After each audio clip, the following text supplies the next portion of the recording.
Hello and welcome to another episode of the CG Garage. This is episode number 343 featuring AJ Alex Jefferies over at MDI Digital, along with who he's a co-owner, along with his partner Matt Dartford, and also MoonJam, which is his own personal site. He is a pretty amazing person, a 3D illustrator, an artist, an animator, and does a lot of stuff. What a charismatic person, right, Kristen? Yes, very, very much.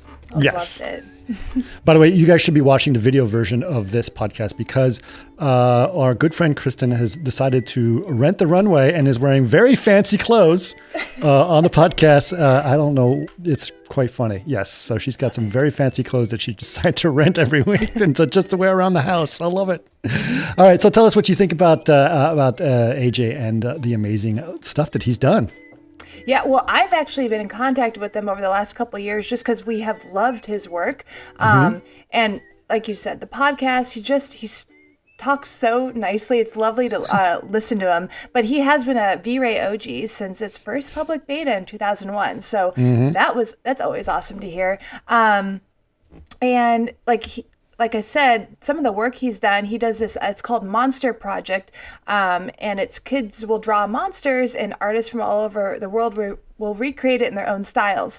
And he's done one called Monster Project 2021 off of Maria's Monster, and it's just the kids get so happy, and it's just a great way, it's, to get them excited about creativity. And he really loves what he does. Like it was his hobby and now it's become his job. And he does talk about kind of finding the balance to making sure like the obligation doesn't overtake the creativity. But yeah, just a great listen. Yeah, he's a really great guy and a lovely person to have. Can't wait to talk to him again at some point about all the great things he's been doing. And it's a thing, right? Being an illustrator is a little bit different than working in a studio or working in architecture or working in visual effects. So he kind of gets into that and the freedom that gives him along with his creativity. Definitely a very creative person, which has been absolutely wonderful to talk to. Now, we don't actually have a lot of announcements going on right now, but make sure and check out, if you have any events, you will find those all at chaos.com/events. But if you have, if you want to know more about the podcast, Kristen, tell them where they can go. You can go to facebook.com/CG Garage Podcast or chaos.com/CG Garage, or if you'd like to watch us, go to youtube.com/Chaos Group TV. Perfect. And if you guys have other ideas or any comments on this podcast or previous podcasts or suggestions for other guests that you'd like to have, make sure and let us know. Our email is labs@chaosgroup.com.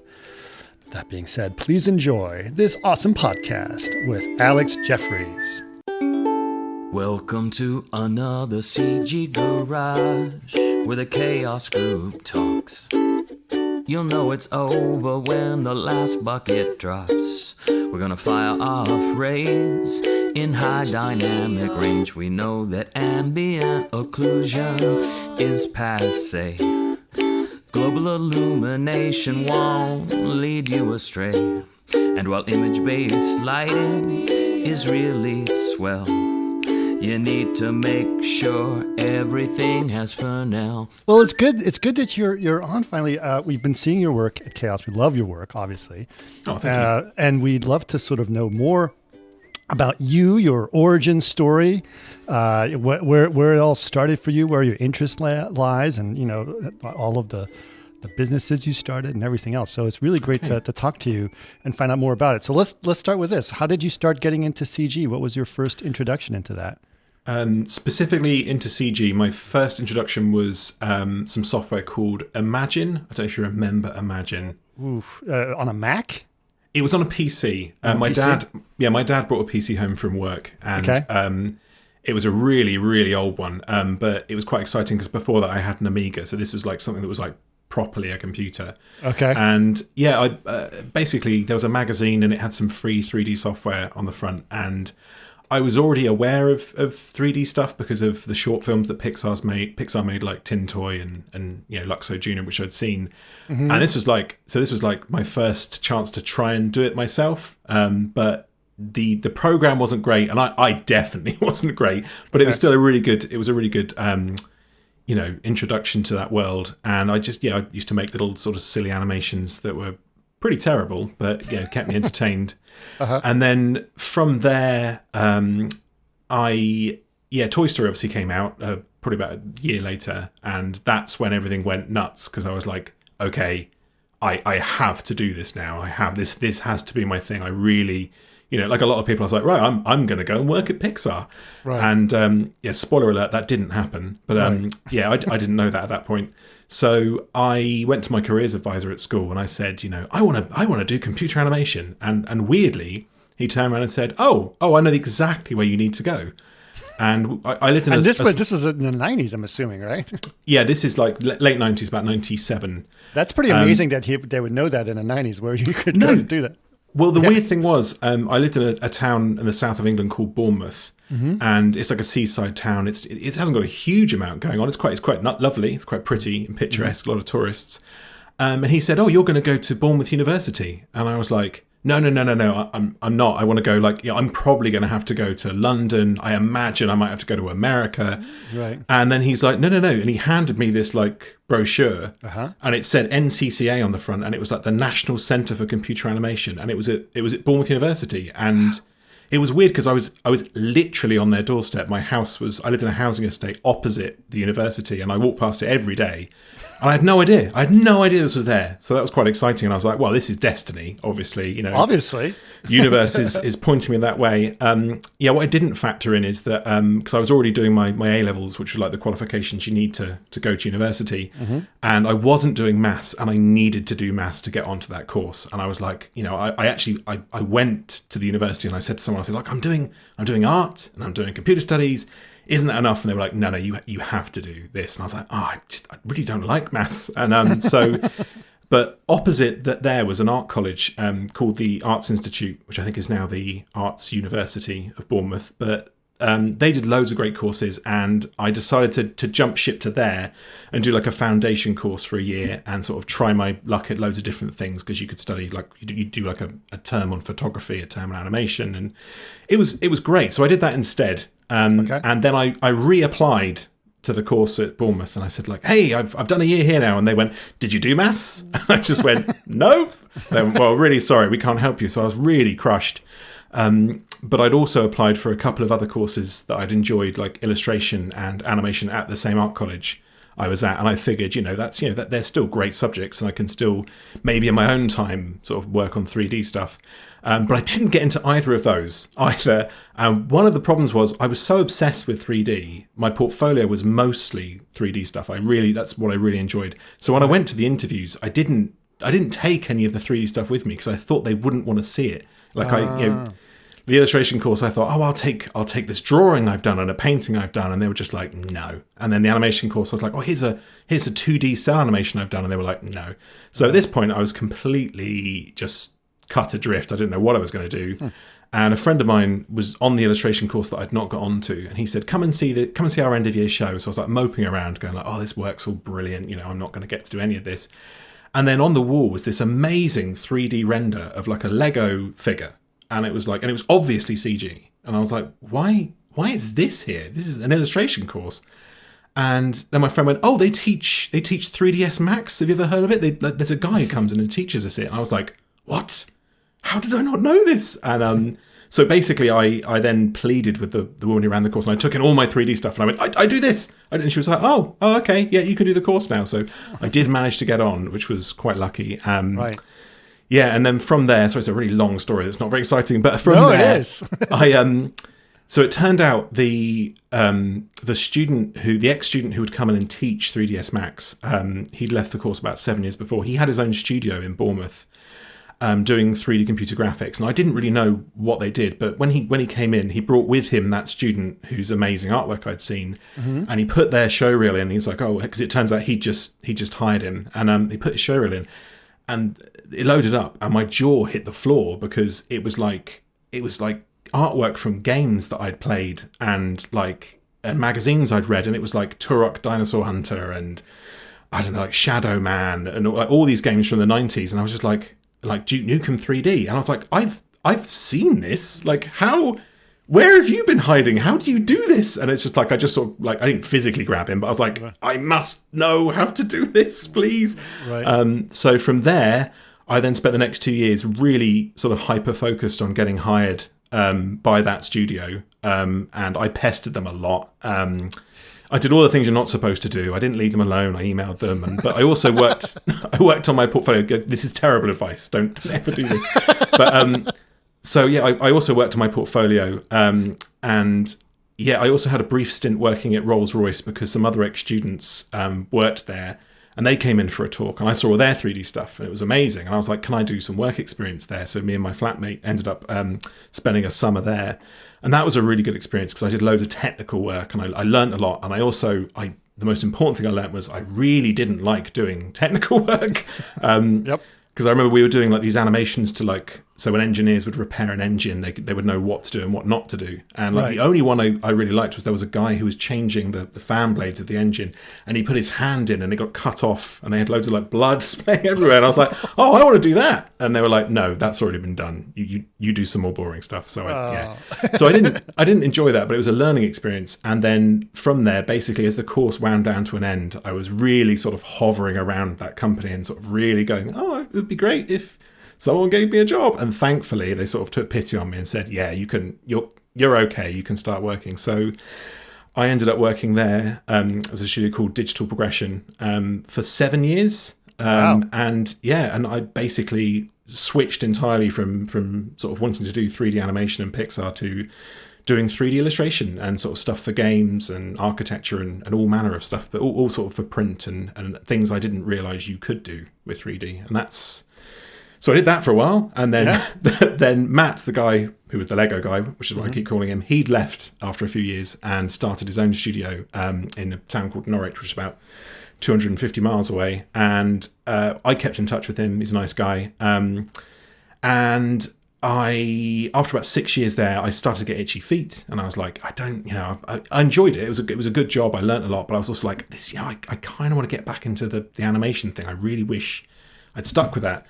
Mm-hmm. So what I ended up doing was I did a 18-month course at Animation Mentor, which had just started up, I think about a year before. And so I was like, right, this is it. I'm back on track. I'm doing animation. And halfway through that course, that guy, Matt, who'd moved to Norwich, rang me up and said, hey, do you want to move to Norwich? I was just like, no, I'm all right. And he said, I basically got too much work on. I want you to come to Norwich and be my business partner. And I was like, okay, maybe I will do that. And then that's exactly what I did. And that was 13 years ago. So I've been here for 13 years now. Wow. Okay. Sorry, a very long-winded story. Sorry. That's not long-winded. Actually, you told a very concise story, believe it or not. But that's okay. So what's the name of your studio? It's MDI Digital. MDI which is named after, frustratingly, it is named after Matt. His name's Matt Dartford, so it's Matt Dartford Illustration. So I just don't tell people that. Right. Right. Okay, so what kind of work do you guys do? And you said 13 years, right? So you've done a lot for a while. So what kind of work do you guys do? It's mainly artwork for print for the advertising, entertainment and editorial industry. So we'll do magazine covers, we'll do editorial pieces for articles, we'll do packaging artwork for chocolate bars, and we'll do promotional posters, we'll do box art for games. And sort of more recently, we've been doing more and more animation work, which obviously works out quite well for me. But yeah, it's a whole mixed bag of different random disparate things, but all quite fun. Well, what are some of the great,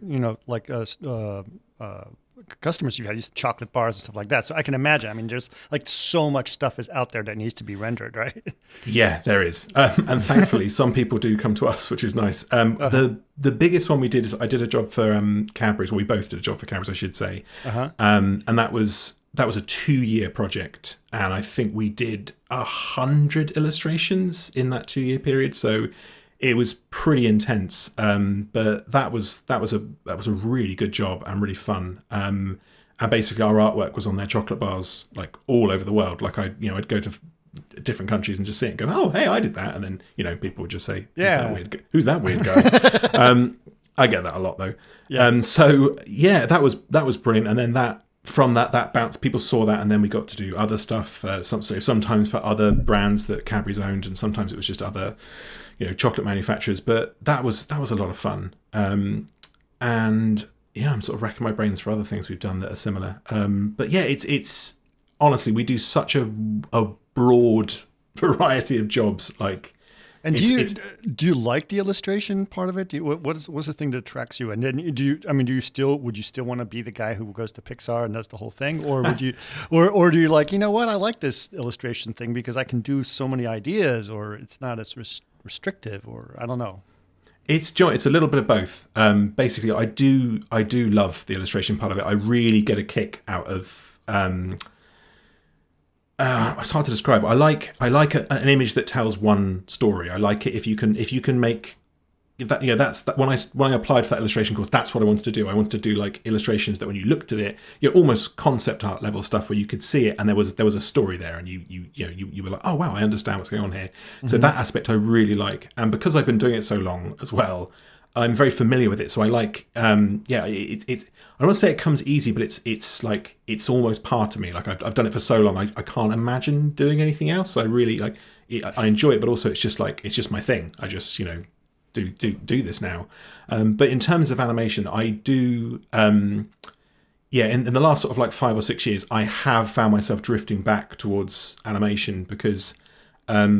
I'd probably say CG is still my hobby. Weirdly, like I've done it this long, but I do it in my free time. I still, like, when we finish the project, I'm like, oh, I'll do something for myself, and that hasn't stopped. And in the last sort of like 5 years, that's been mostly animation work. I've been doing little silly, 10-second loops, or just like something for Instagram, or something just ridiculous. Right. But that has sort of snowballed lately. So a few of those things I did went viral, or took off or whatever, and then people are like, and then it's leached into our normal day job, and now I get asked to do animation work instead of illustration work, and that can get a little bit tricky because that's really my thing more than my business partner's thing. But it's still fun. It's still a lot of fun. Yeah. I think, I mean, I'm looking at the style of the work you have, and I know, one of my coworkers, Lon, is a huge fan of your work. He loves the style of what you do. But what would you consider your style if you're going to talk about that in some way? Oh man, do you know what? I still don't know. I still, it's a constant source of angst, because because Matt and I have worked together so closely for so long. I mean, we started working together in 2001, so it's been this is the 20th year. We've worked together. Yeah. We've got a lot of overlap in terms of like how we approach things and how we do things. But I tend to drift towards more sort of cartoony, character-based work, and Matt tends to be sort of more technical. He's also a photographer, so he likes things to be sort of more in the realm of realism. So between us, our portfolio can be a bit confusing. So if we do get approached for a project and they say, "I love your style," I do have to say to clients, "Can you just pick 4 or 5 images from our portfolio and say this specific style?" Because it does get confusing, and that's right. Yeah, that's a hurdle we have to deal with quite often. How big is your studio now? It's just 2 people. Really? It's been 2 people for 21 years. 20 years. Yeah, this is another issue we have. This is possibly a bad habit I picked up from the previous studio, which was we found that you wouldn't get treated with a lot of respect unless you were presenting as an organization. So when me and Matt joined forces, we were like, well, we'll just call ourselves a studio, but we'll never let on that it's just 2 guys. Right. But now I've actually found the reverse is better. Like I being honest with people and just saying there's just 2 of us here, and everything you see on that website is usually by one of us. Like every illustration there is one person working on it. And if you do work with us, you're working directly with the person who's working on it. It's not an intermediary. So I found out recently that's probably been a better approach than sort of pretending to be 5 or 6 people or whatever. Right. Well, that's interesting. So you guys have, so you definitely are generalist in a lot of ways. Oh yeah, absolutely. Yeah. Yeah. Do you feel that like the world of, you're obviously probably still in touch with people who do computer graphics of all kinds of stuff, in the visual effects world, animation world, et cetera, et cetera. Do you feel that because I've talked to several people who work to do illustration that are really interesting. Do you feel that is a separate kind of class of CG in some ways?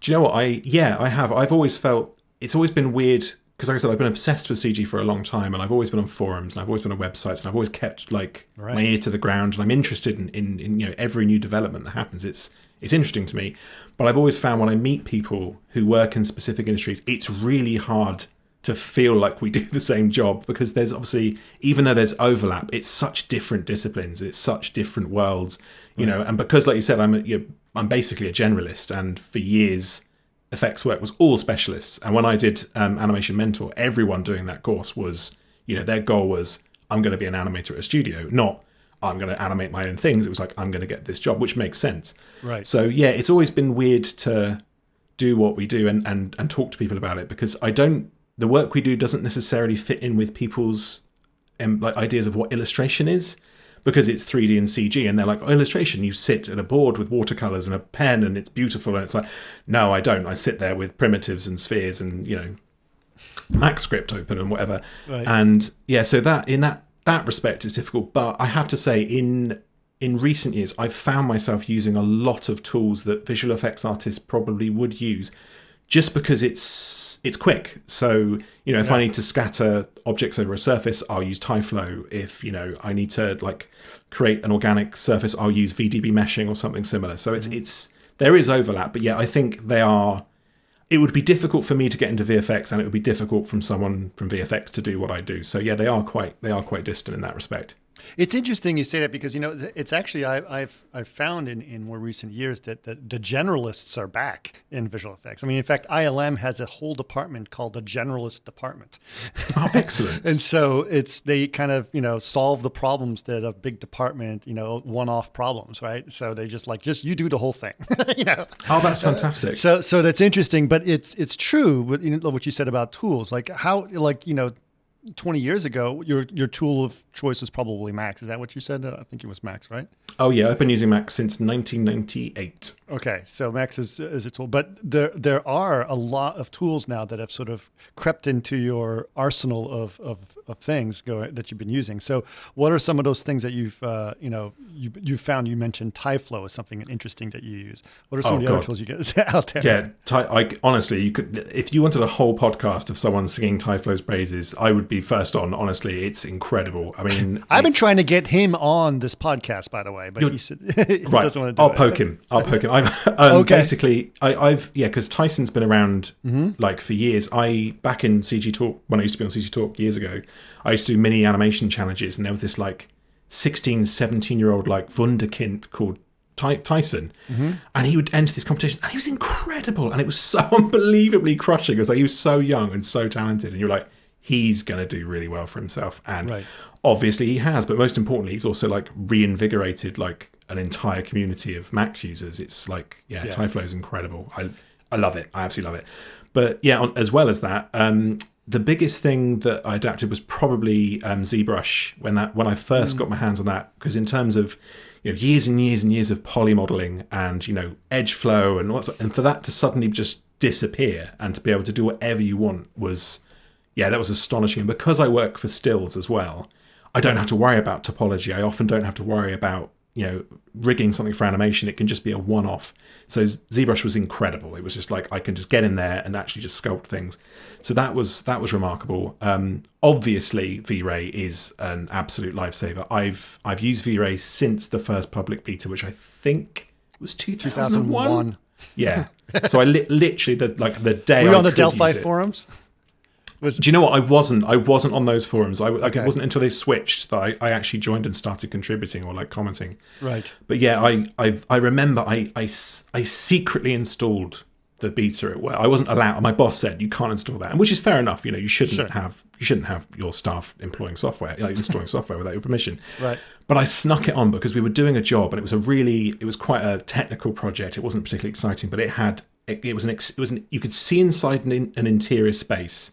Right. It had translucent like fabric covering, and there was exterior lighting as well. And we were using Scanline for this, so we're just like sitting there with Max lights, and I was like moving Omni lights around inside trying to get some light, and it looked appalling. Like it was embarrassing how bad it was. And I'd already played around with V-Ray, and I was like, I reckon it would do a really good job on this. So he went off to get lunch, and I quickly set up a render, and like he came back and he went, "You fixed it, it's amazing." And I was like, we are not going to believe this. But and I still wasn't allowed to use it, but we did use that as a basis to then like adapt it. But like after a couple of years, he finally conceded that V-Ray was like actually brilliant. And well, it was also at the time of there was also during the time when people were like, debating whether it was Brazil or V-Ray Oh, or Final yeah. Render or Mental Ray. So it was like Yeah. and that was honestly like the heydays of ray tracing, and because that's when everyone was competing to have a Yeah. better ray tracer, right? That's it. I remember, like, because Brazil was Ghost first, I think, and then Brazil. And I remember the guy who wouldn't let me install V-Ray, he loved Brazil. He absolutely loved it. And because we worked in print, everything's huge. It's all like, minimum 5K, usually double or triple that. Right. So he set up a render in Brazil because it had really nice like depth of field and really nice GI. And he set up this render of like, I think it was a compass or a watch or something. And he left it on an old PC and he said, we'll see how that does. It took 4 weeks to render, like 4 complete weeks. And it did look great. We all like, oh, that looks fantastic. But it's like completely unusable. Right. And then like, because V-Ray had the irradiance map, it was like, oh, you can actually render stuff and it's done before you go home. It's like it's done in a day. Right. So yeah, that was a proper like this is the way forward thing. Yeah. Well, that's great. That's amazing. And you've been using it for that long. Obviously, I've been a user of. I've probably one of the first customers that actually bought a copy of V-Ray. This was back when I was at Gensler. So I was like, we're going to buy this thing. And they're like, it's a Bulgarian renderer. And they're like, really? I was like, yep, it's great. So I guess if you say it like that, it's not like you're not selling it well. You're like, no, trust me, it's so good. Yeah, I know. I bet, but it is. So it's been, and it's almost coming up on 20 years that V-Ray's been around. So it's quite amazing. So that's pretty cool. Obviously, lighting has been a big portion of what you do as well. So what are some of the things that you've noticed over the years that have changed the way you work in terms of lighting? I think the biggest thing is, so when I worked at Digital Progression, the studio in Bournemouth, when I first started there, like I said, it was all everything was scanline. It was all Sure. Standard materials, speculars. There was no GI. Everything had to be cheated and faked. And we brought V-Ray into the pipeline so we could actually have GI, and that changed things overnight. But we didn't adapt to V-Ray lights until V-Ray lights weren't in for a while. I think is that am I right in that? Yeah. And so we didn't have area lights, and then when they did finally come in, I was working on some box art for a game called Crisis, which was a really big deal back in the day. Yeah. So that I was trying to light that with area lights, and I was failing miserably because I just didn't know what I was doing. And I saw someone say, "Oh, you should look up how photographers light things," and I was just like, "I'm sorry, what?" It's like, this is in a computer. I don't need to worry about that. But they were absolutely right. It was like I was trying to light it like a CG artist as opposed to shooting it for real, and I didn't. And that was like a little switch went in my head, and I was like, oh, right, you should actually consider these things. You should consider where light's bouncing off and all that stuff. And then, within a few hours, I'd fixed it and it looked fantastic. And it was like, okay, this is what I'm doing from now on. Did you pick up photography at that point? Yeah, actually, most of us did. So out of the 4 of us who worked there, 3 of us all got into photography. Like Matt, my business partner's like, he's fully into it. He's like, he's an award-winning like landscape photographer now. Oh, nice. So he's got all the kit. But it's like, it was almost impossible not to because we were trying to figure out how to light things. And also, we do shoot photography for a lot of stuff because we work in stills. Sometimes it's still quicker to just shoot something and comp it back in rather than, modeling it or whatever. So we still, we need that kit. We need softboxes. We need cameras. So it's hard not to get into it. But yeah, the two definitely connected together. And it was like, because I remember when the physical camera first came along in V-Ray and everyone was like, why has it got f-stops? Why has it got all this stuff? And it was like, no, I can see that. But like, once you get your head around it, it's another language and it makes sense. And it's like, yeah, it was great. Yeah, and you can translate it in your mind, like, oh, that's what it should do. It's absolutely right. I think I love the physical camera, honestly, because it just makes more sense. And then you know what you're going to get, right? Like, oh yeah, this is going to be a 1 point f-stop 1.5, so I can get a nice depth of field or whatever. You make those choices right there on the camera, as opposed to, I don't know, some kind of depth of field. Yeah. Oh, don't get me wrong. Because a lot of the stuff I do is like, it's often style over substance. Sure. So I will have to dial it in and break stuff just to make it look nicer or what people might expect. So there's still cheating going on, but it's great to start off knowing that what you're working with is actually making sense. Yeah, I remember, and then back in the early days, you probably remember this too. In order to do like exterior global illumination or whatever, you had to plug an HDR into the environment and then use that as an HDR as a radiance map cache. And it was a bit complicated. I did a whole DVD for Gnomon explaining the process of lighting this thing. And then they introduced a dome light. It's like, well, throw that away. That's time well spent. Just use a dome light and you're done. It's like sometimes if you like Googling how to do something and you come across a tutorial and it's like from 2002 and you don't notice and you start reading, you go, wait a minute, what are they talking about? It's like that hasn't existed. Oh right, okay, that's the problem. Yeah, actually the problem is I've had people say I'm still studying your DVD, and I was like, dude, that DVD is 12 years old. Don't the software's changed. That's tough, isn't it? It's like, just ignore it. It was good at the time. Yeah. Yeah, it's a lot of things. But okay, so what about education? Like in terms of, obviously you educated yourself in a lot of these things. You did a lot of things in school, but do you continue to educate yourself? Like how do you continue to keep knowledge up? Obviously, like you said, Tyflo, you have to learn that on the go, right? Exactly, yeah. So I basically doing Animation Mentor did like, again, a little switch went on my head because I realized the way I'd learned Max was in a sort of mentor relationship, because we had that guy coming in 3 hours every couple of weeks. I would spend a fortnight building up questions and then just like pester him endlessly and go, how do I do this? How do I do that? Right. And I liked that way of learning. And then Animation Mentor was a similar thing. You've got industry professionals giving you advice like one-on-one, and then you go away and you try it and you do these things. So as well as like swarming the internet for tutorials, I also, if ever anyone offers a class where they're like, I will teach you one-on-one, I'll sign up for it if I can afford it, and it's something that's like interesting. So I've done Chris Costa's character modeling class. I've done Scott Eaton's anatomy class. Yep. I've done a couple of photography classes, a couple of retouching classes. And sometimes it's been, it's hit or miss. Sometimes I'm like, without being arrogant, at the retouching class, I was like, oh, I actually know, I already knew all of this. There was nothing that's a surprise. But it's still encouraging to go, oh, I already knew all this. This is the right way to do things. This works. But yeah, so that's it. I still do, I'll sign up for classes on, whatever I can if it's relevant. Right. So for Ty, for example, like there's the Redefine Effects course that Jesse put out, which is incredible. So I signed up for that. And even though the chances of me using it in my work are slim, it's still good to know how the tool works and how I could use it in other ways and understand, everything that's going on.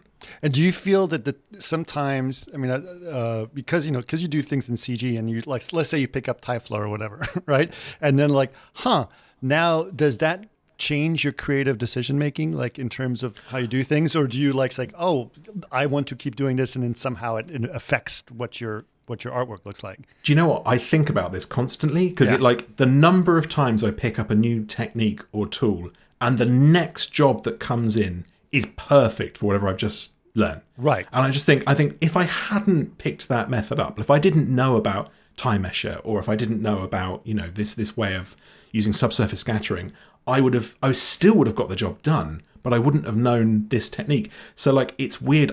Every time I learn something new, I'm just thinking, when is this going to come into play? And it does change your way of thinking. It changes your problem solving because you start rolling that into your arsenal of like, oh, well, if I approach it this way, I could use this method. And yeah, so for example, like the VDB meshing in Tyflo, I use constantly. It's like, it's a dream come true. It's like, the fact that I can get primitives, basically just fudge them together and get a really smooth, clean mesh in seconds. It's like, it is a game changer. And yet, if it didn't exist, I still would be getting by. I'd still be, making those jobs work.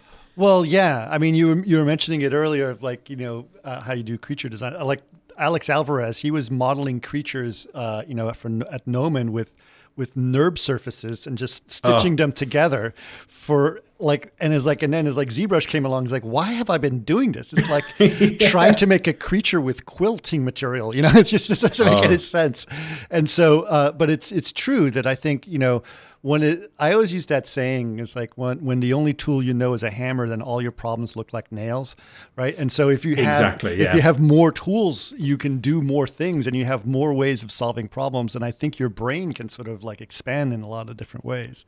Yeah, I mean, the only thing, this is probably just coming with age. The only problem I have is if you forget something useful and you've done it a really convoluted way, and then later on you go, oh, that was the wrong way to do it. I forgot this completely basic thing and got too carried away with some new technique. That can happen, but you're right. It's like I've never regretted picking up something new. It's always helpful. It's always something, in your arsenal.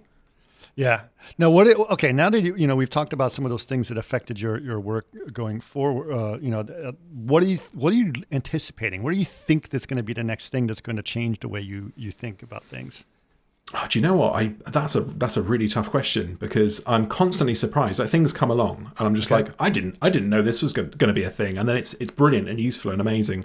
I think it does feel like speed is the main thing now. Like, I know, do you know what I mean? Like, everything seems to be like, it's the same things you could do 5 years ago, but it's unbelievably fast. Like, it's just right. So like, instant feedback on lighting, for example, instant feedback on shaders and materials. It's like, it's brilliant. It's fantastic. It makes life so much smoother. Right. But outside of that, I don't know. I don't know what the next incredible thing's going to be. Like, I keep my ear to the ground, but you never know. It's like. But do you think that there's a lot of things that have basically been solved and now we're just making it easier in a lot of ways? Yeah, I mean, I hope so. It does feel that way, but also I'm aware that I'm carrying with me 20 years of like baggage of experience. Right. And so someone else, like if someone else came to Max today, I don't know if they'd find it as useful as I do. So, I would, for example, I'd find it hard to recommend the software I use to someone who's like just starting out. I would probably, steer them towards Blender. Oh, Blender. I'd probably steer them towards Blender just because like I see incredible work being done all the time. And even though I know it has issues because,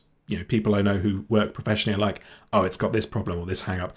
I still see great work done with it. And it's like, well, why wouldn't you? Like, if that existed when I was your age, I'd be all over it. It's like, it's free. It's incredible. There's huge resources, a big community. It's like, why would you not, basically? Right. Yeah, it's true. I think it's very interesting. What I also have found interesting is, like you said, you mentioned real time, right? Like, or the idea of what real time is when you're getting this feedback. That's really fun.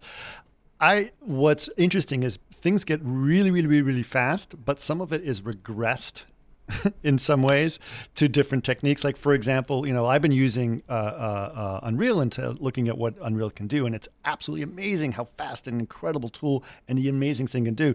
But going back to rasterized rendering, it's like, oh crap, I haven't had to do this since Scanline and Max, right? Like rendering a shadow map. What the hell are you talking about? So part of me is like, oh right, because you can't always do full ray tracing, so you have to regress a little bit. So that's part of the thing that I've noticed in terms of like the speed is that. So I kind of want it so that the unbelievably high quality can start to mix with the high speed at some point. So yeah, definitely. Yeah, I mean, also like when I mentioned that as well, I was thinking about Substance Painter and Substance Designer as well, like in terms of like procedural generation. And like when that first came out, I remember watching the videos and going, I've needed this for the last 15 years. It's like, I can't believe it's just come out. But that only gets better and stronger and faster, and it's incredible. Like, the things you can do out of the box with that. So yeah, that's another case of like, the tool is still complex. It's got a lot of work, but you can get results so quickly from it. It's astonishing. Yeah, it's incredible that like you said, that tool had come out. There's been inklings of tools like that for years, right? There was and there were and then Mari came along, but you needed like a supercomputer of a GPU to run that, and it was really complicated in some ways. But still, people still use it and they really like it. But then Substance came around, it was like, anyone can do this. Yep. And it's really cool and it's great. And it also, because of things like Substance, that sort of introduced a workflow of shading that was a universal concept to everyone. I mean, what has that affected you as well? Like, you never used metalness 20 years ago, right? No, that's absolutely true. I must confess, sometimes I'm getting stuff out of Substance and I'm doing it all correctly and I'm plugging stuff the way it should be, and sometimes I am fudging it. Like I'll get it into a Substance and I'll get the maps out and I'm like, which one looks like it would affect the gloss? And so that one's close enough. And it's like, I do have to cheat things because I don't have the brain power to translate certain things just because of like working methods I understand and know. And so, yeah, I'm slowly getting my head around the metalness thing. But yeah, often it'll just be like, I'll get it working in Substance, get the maps out, and I'll know that looking at them, I will be able to use them to get something close in V-Ray. So it's usually good enough. Yeah. I hate the term metalness because people think about it as physically accurate. It's like, when have you used the term metalness in anything in nature? Metalness high metalness. Yes, no, there's no metal. Metalness is either it's metal or it's not metal. Yeah. That's what it is. It's exactly. It's a 1 or a 0. It's not. There's no 0.5 metal plasticky thing. That's a really good point. Yeah, I had a whole conversation with Zap Anderson about this, so it was pretty funny. You should get it's on a previous podcast about metalness. Excellent. I'll check it out. But yeah, so that's interesting. But I do see it. Like now when I get assets, from people that when we were looking at debugging things or they're giving something to share with us or whatever, and I get assets, almost all of them have like stuff made out of substance, which is great because, oh, okay, well then you just plug this into that, and that, into that, and that, and that, and boom.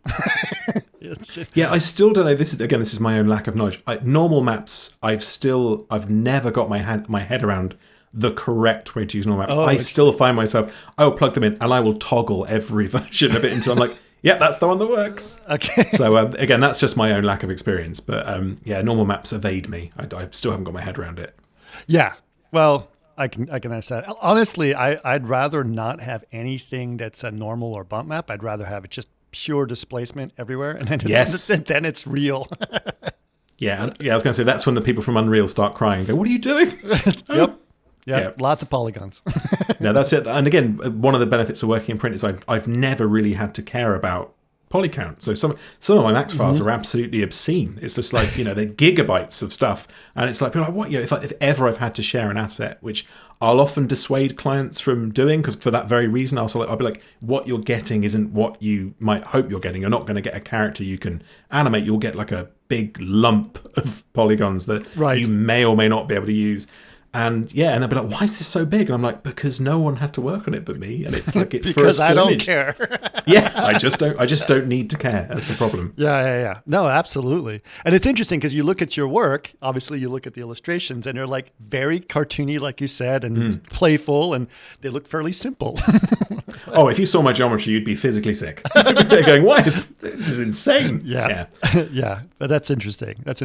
Well, that's great. I mean, obviously, and that's another thing, right? If you're doing ray tracing, you don't care that much about the polygon count. Yeah, absolutely. Like I remember, it felt like almost overnight, like V-Ray could handle anything. Like I just remember, like there was an update, and I was like, oh, we can really throw stuff at it. It's like, we can really throw stuff at it. It's like, and it just never fell down. It was just like, getting forest pack, loads of trees, loads of everything. Just absolutely fine. It was incredible. Yeah. That's the thing, right? It's with ray tracing, polygons are pretty much a free thing. You can throw as many of them as you want. When you're doing rasterizing, polygons definitely make a difference, but you can render large resolutions and it doesn't really affect the render time. That's the difference there. But yeah, okay. So you mentioned now you have your renders are big. Like how big when you say big? Yeah. I'd say just as a safety net, we tend to do 10. Like it depends on the end goal basically. So right.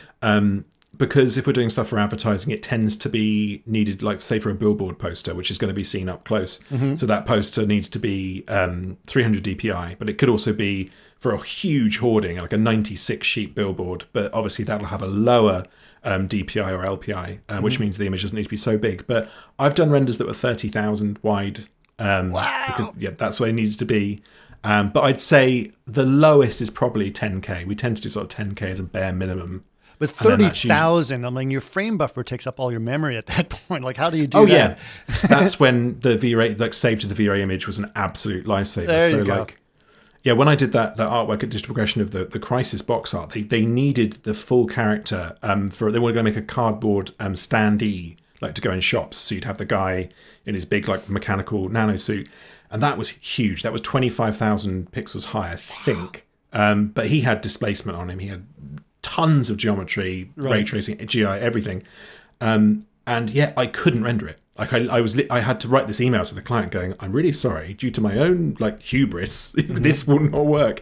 And then I found the tip about rendering straight to the disk and not seeing the image. So I like nervously set this render off that had to be done like by the end of the weekend and came back in and looked at the file and it all worked perfectly. And I was like, oh, thank God for that. But yeah that was a lifesaver. Yeah, that's cool. That's really cool. Like, okay, so what is the kind of hardware you use now? Do you guys look at GPU rendering, or are you doing some of that as well? Or Do you know what? At the moment, we're sort of at a point where if I have the time, I'm going to look at it. Like, do you know what I mean? But I so rarely have the time. It's like especially since like COVID hit. Like, I remember when it first happened, I was like, well, this is it. I'm not going to have any work for the next, like, however long this lasts, because who's going to want images of chocolate bars during this?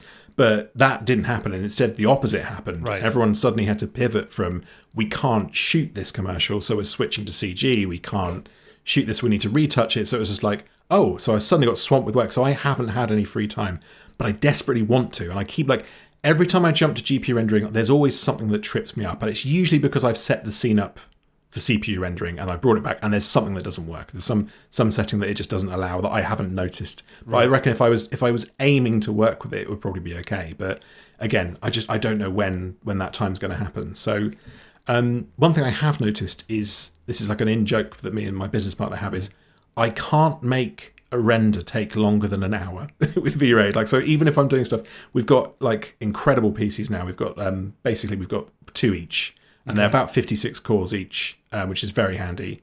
wow, So is it 56 cores? I can't remember. It's a dual Xeon and there's an i9. There's a lot of buckets basically, Right. and that's all we need. And so just with those 2 PCs, I get pretty much everything out the door very fast. yeah, that's I have looked into cloud rendering, but again, it's like it's on the horizon. I'm gonna use it when I need it, but But if yeah, you can that get it in hasn't an turned up hour, yet. that's perfectly reasonable, right? Exactly, yeah. Yeah. I mean, animation's a different story, but Sure. yeah, Sure. Yeah, because doing a whole animation on 2 computers is probably a little bit painful. it's not gonna work. Yeah. So what are some of the animation pieces you mentioned? Are they just little clips you're doing, or different things of that nature? Or? Yeah, so basically I do very silly joke, like just basically anything that makes me laugh. So a character doing something silly or just a little cute thing or whatever. So I've always done those. Like I used to do them like back in the day, but I never showed them to anyone. I would literally just do them and go, oh, that's entertained me for a bit. And I just leave them on a hard drive. Right. But now because of Instagram and stuff, I can actually, put them out to the public, and some people like them, and that escalates. And then a few years ago, I submitted some to a festival in Berlin called Pictoplasma, which I don't know if you're familiar with, but it's a really great sort of like character design animation showcase. It's really, really good fun to go Awesome.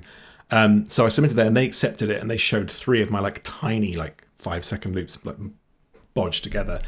But there was an audience. It was in a big, massive theatre, and people laughed at what I did, and that was really intoxicating. So I then did the same thing again. I was like scouring my hard drive, going, "What can I piece together for the next year?" And I submitted it, and they put it in, and I got a big laugh again. So then I was like, right, I need to actually do something serious now. I need to actually make a film. So I worked on a film which I released last year called Horse, which is like a 1.5 minute long, very silly thing about a pink horse trying to exist, and. Yeah, and my main goal with that was just like, I actually want to do something that has a start, a middle, and an end, and isn't just 5 seconds long. So Right. that's what I came up with. That's awesome. Yeah, we'll put the link on the podcast page so people can check thank that you. out. But yeah, I mean that's interesting. In the days of of Instagram, I mean, has that affected people getting to know you, people finding you?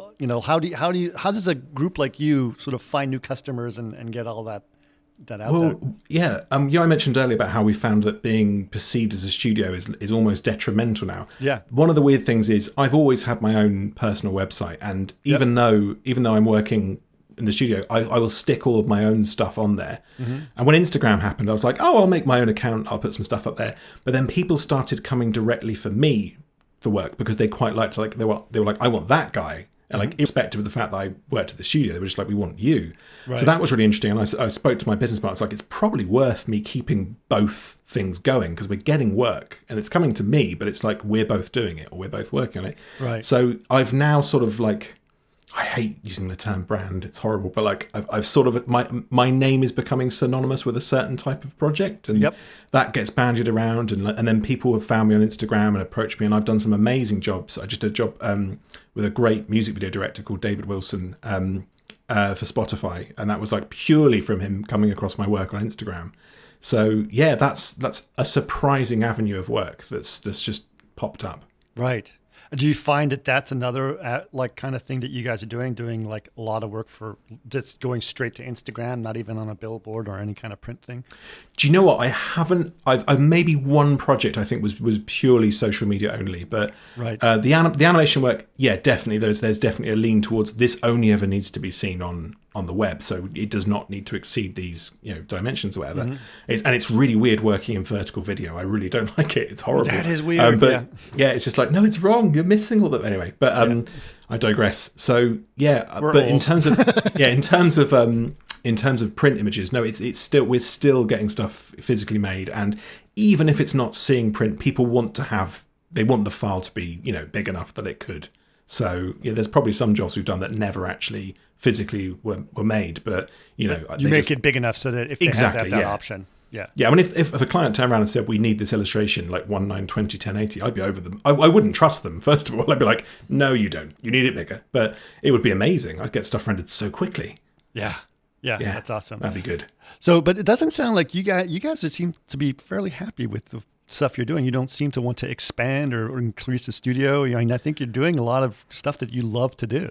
Yeah, I mean, again, I get this a lot, like my especially my family. They're like, you're doing well, you should expand. And it's one of the hardest things is to find a generalist who has the same skill set or could be taught a similar skill set, who wants to work in 3D Studio Max and also wants to live where we live, is like, it just gets narrower and narrower and narrower. And we've never found someone. So whenever we've looked, it's like, oh, there's no one in that pool that we could draw from. But also because there's just the two of us, and we handle all the the client interactions, and we handle all the emailing and meetings, and we do have an agent who we're represented by who does take a lot of that pressure off. But even so, there's so much to do day to day, as well as working on the artwork. The idea of having an employee that I would then need to manage, I don't think I'd have the capability to do it. Like I don't know if I'd necessarily make a good boss. I don't know if that's a hat I could wear well. Because I still I work for myself, and I'm a terrible employee for myself sometimes. It's just like late to work and all that stuff. But so I don't know. I don't know if it's something we probably should look into. But equally, I quite like the manageable. Like it's a generalist mindset as well. I like doing stuff myself, and that's why you become a generalist, because you like to do all the things. So having someone else on board is just like, but I like doing that bit. Like. Yeah, I can totally see that. See that. I mean, I think that's something that you're the way you're describing it is like, yep, I could see just being a boss is a different skill set. Absolutely, yeah. Yeah. And you don't always agree with your boss. So. Oh, definitely, yeah. I mean, the guys I used to work for, I'm sure they wouldn't mind me saying this, but like, they were both very talented artists, but they weren't necessarily the best bosses. They were good. They were good fun. We'd go out drinking together and stuff. But if ever there was like an employee crisis, they weren't necessarily the best people to deal with. And I think they would be the first to admit that. Yeah. So I've had that experience, which I think has definitely tainted me in terms of like, I don't want to become that person. So yeah. For sure. Well, we're rounding around the corner here, but this has been a fantastic talk. I mean, I love your work. I love your story and that mindset. And I think that's a really great idea. Is if you're really good at what you do, you just keep doing it, and then you know what, someone will pay you sometimes. Yeah. The tricky thing is if your hobby does become your job, it's trying to find that balance of still enjoying your hobby, because like I said, animation was my hobby really, right? And that's now started to become my job, which is great. And I've had some, like, since Horse went public, I've had some incredible opportunities, and I've done some amazing work this year that I can't wait to show off and talk about. But equally, I'm like, oh no, that was the thing I did to relax. That was the fun thing, and now it's the obligation. And like, obligation is like the enemy of creativity. Sometimes it sucks all of the when you have to do something, it stops being fun. Yeah, I had to pick up a hobby that was way more analog just to clear my brain a little bit. Yes, I need to do that. Definitely. Yeah, is it fly fishing? Yeah. Yeah, I heard about that. You heard about that? Well, there you go.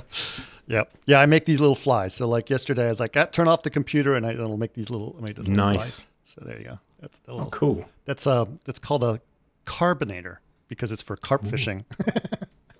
Excellent. So yeah, so that's a way to unwind a little bit. But listen, this has been great. I really appreciate all the stuff. I love your origin story. It was a really great one. I love your persistence is great, and got you places.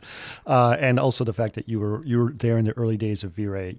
You've done all those things, so that was also really cool. Yeah, I owe Vlado my life. Yep, so do I, actually. So do I. All right. Well, thanks so much for doing this. No, that's absolutely fine. Thanks for having me on.